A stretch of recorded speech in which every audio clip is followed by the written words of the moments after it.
అపర భగీరథుడు, ఆపద్బాంధవుడు, బలరాముడైన మన ముఖ్యమంత్రి వర్య శ్రీ నారా చంద్రబాబు నాయుడు గారికి నా వందనం, అభివందనం.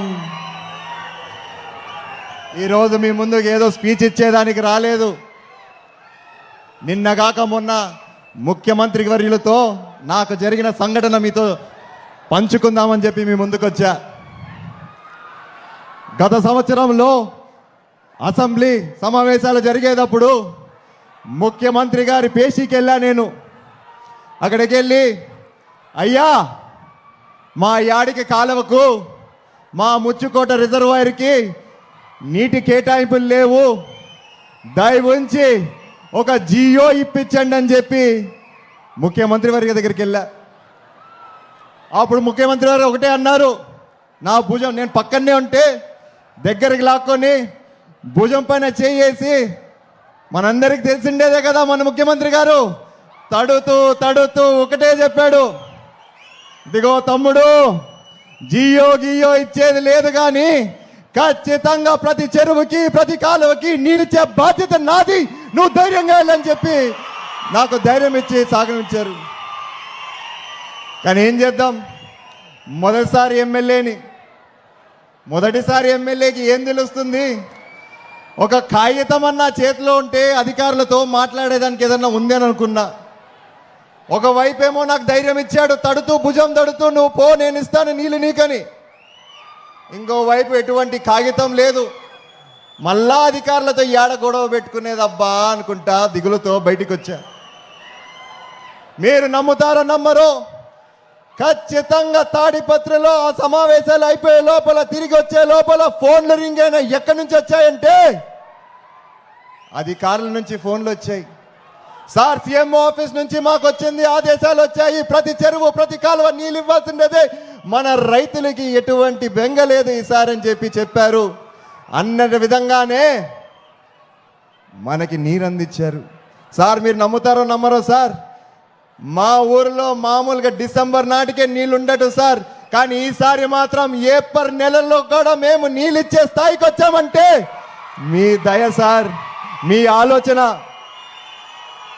సార్. ఇంకో విషయం చెప్తా సార్ మీకు, ఆనాటికి భగీరథుడు గంగమ్మని మన నేలపైకి తెచ్చాడో లేదో తెలియదు కానీ సార్, మీరు మాత్రం ఈనాటి భగీరథుడై మాకు నీళ్ళిచ్చి మా దాహర్త తీర్చారు సార్. అదేవిధంగా కాదు సార్, కష్టాల్లో ఉన్నప్పుడు ఆపద్ బాంధుడై మా కన్నీరు కూడా తుడిచారు సార్. చివరికి రైతు గుండెల్లో ఒక బలరాముడై మిగిలిపోయారు సార్ మీరు. సార్, నీరిచ్చారు, బ్రహ్మాండంగా ఉంది సార్. మాకు చిన్న చిన్న సమస్యలు కూడా ఉన్నాయి సార్, మా కాలువలు ఉన్నాయి సార్. ఆ కాలంలో ఎప్పుడైతే జేసీ దివాకర్ రెడ్డి గారు, మా పెదనాన్నగారు శాసనసభ్యులుగా ఉన్నారో, ఒకవైపు నార్త్ కెనాలు, ఒకవైపు యాడి కెనాలు, మరొక వైపు ఫ్లడ్లో కెనాలు, ఇంకోసారి Pendekal reservoir, Chagal reservoir sir, ఇవన్నీ కట్టించుకున్నాం సార్.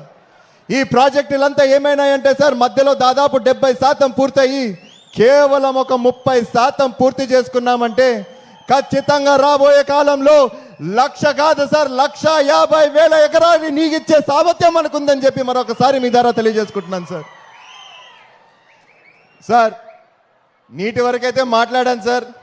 మా యాడికి ప్రజలకి నాళ్ళ నుంచి ఒక కోరిక ఉంది సార్. మా యాడికిలో యువత సార్, కాలేజ్ నుంచి డ్రాప్ అవుట్లు ఎక్కువ అయిపోతున్నాయి సార్. కేవలం ఒకే ఒక కారణం, మాకు దగ్గరలో ఎటువంటి జూనియర్ కాలేజీలు లేవు సార్. ఒకవైపు చూస్తే తాడిపత్రి దాదాపు 30 కిలోమీటర్లు, ఇంకో వైపు చేస్తే గుత్తి అదొక 30 కిలోమీటర్, హెడ్ క్వార్టర్ అనంతపూర్ అయితే అదొక 60 కిలోమీటర్లు సార్. వీటికి చేరుకునే బదులు మీరు ఇంట్లో ఉండిపోండి, మాకు చదువులు వద్దని చెప్పి డ్రాప్అవుట్స్ ఎక్కువ అయిపోతున్నాయి సార్. సో దయవించి నేను కోరేది ఏంటంటే సార్, ఒకవైపు భూమిని నమ్ముకున్నాం సార్, మాకు ఇది తప్ప మాకు వేరే ఏది రాదు సార్ చేసుకోవడానికి. దయచేసి మా కాలువలు పూర్తి చేయండి సార్, మాకు మళ్ళా నీళ్ళు వచ్చే విధంగా చేయండి సార్. అదేవిధంగా మా యువతకి మరొక్కసారి భరోసా ఇవ్వండి సార్. నేనున్నానని చెప్పి మీరు రైతాంగానికి కూడా భరోసా ఇచ్చినట్టు అవుతుంది సార్. ఇప్పటికే యువత చాలా మంది ముందుకు రావట్లేదు సార్.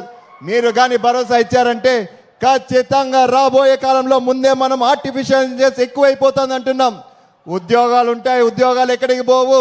1,00,000 ఉద్యోగాల దగ్గర ఒక 70,000 ఉద్యోగాలు రావచ్చేమో. ఈ 30,000 మందికి మనం న్యాయం చేయాలంటే సార్ ఖచ్చితంగా మన కాలువలు పూర్తి చేసుకోవాలా, మన రిజర్వాయర్లు చేసుకోవాలా. సో మరొక్కసారి ఈ సభాముఖంగా మిమ్మల్ని కోరేది ఏంటంటే సార్ మాకు నీళ్ళు ఇప్పించండి, మా రైతులు బాగు చూడని చెప్పి కోరుకుంటూ సెలవు తీసుకుంటున్నాను. జై అమరావతి, జై జై అమరావతి.